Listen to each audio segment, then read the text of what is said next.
Andres Russo here. What we're going to do, we're going to ask this very simple question.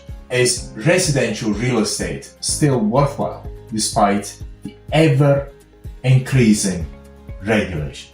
If you know me, read a few things that I've written and plus books and the other informational things that I've put out recently, you'll know the answer to that. And it's very simple. It's even more worthwhile. Let me explain why. Let's look at a very, very heavily regulated market here. The pharmaceuticals. Pharmaceuticals in the UK, United States, and many other countries is extremely regulated. There's one reason for it. Regulation is not meant for any safety whatsoever. There is enough safety and the legislation is ridiculous. So there's nothing to do with safety. It is for monopolization. It's to create monopolies. So what you want to do when there's a lot of regulation, for example, we've got the MHRA in the United Kingdom. Basically, in the MHRA, the people who are controlling the MHRA are the same people who have been directors of pharmaceutical companies. So they come out with the pharmaceutical companies as directors and they become directors in the MHRA. Basically, it's the same people. They are governing themselves, so to speak. So they still maintain a very strong monopoly that way. So if, for example, I start some product in the pharmaceutical, it's going to be extremely hard for myself because I'm not from that space. I don't have loads of cash. Use basically Libra.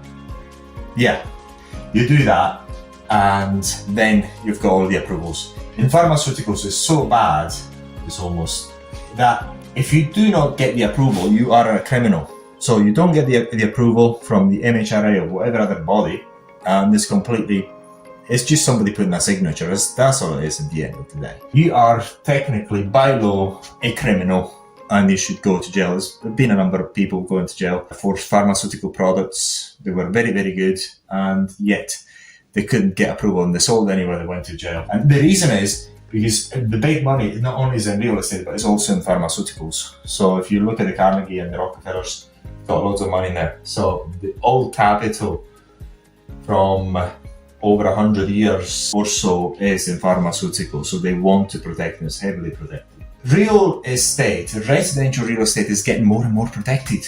So protected, they say it's for the tenants. Obviously now you know it's not for the tenants, it's for you if you are a landlord. So they've got regulations with eviction law. In theory, it's extremely difficult to evict people. In theory.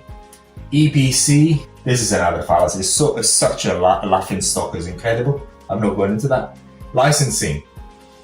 In order to be legal now, in many parts of the United Kingdom, if you want to be legally, yes, that's fine. Sorry, just looking at a camera there. If you want to be legally renting out a property, you need to get a license. It's beautiful, isn't it? So otherwise, you're a criminal. In HMO, for example, if you do not have a license, you're a criminal. And you run an HMO, a housing and multiple occupation, where you rent rooms out, you are a criminal. They could prosecute you. Then they put fire regulation, which is very expensive, and again, doesn't have anything to do with the fire safety. In reality, it's just because if you've got to make a building fire safe, it's a bit expensive. So not everybody can do it. I can do it, but not everyone can do it. You've got stamp duties. Yeah, you've got the compliance costs to do whatever stuff that they require you to do for the tenant safety, you know? Tenant safety. Okay, that's funny. And then you've got, for example, in housing and multiple occupation, they've got the latest, which is really, really good. We've got Article 4 where they prevent you from turning a normal house into an HMO. So they've got all these nice schemes. So what does that mean? A high level of regulations means higher entry costs. That's all it means. So less supply, guess what? You've got less supply. So I've got the housing crisis that way. I've got less supply. That's what we want. It's actually incredible how scam everything is. Not everything, the government is. For normal people. Not for me, I love it. And then you've got low competition. So you've got high demand. People are coming in because they're, the refugees and all that. Refugees, they put them in a hotel. The hotel business goes well. Hotels are full.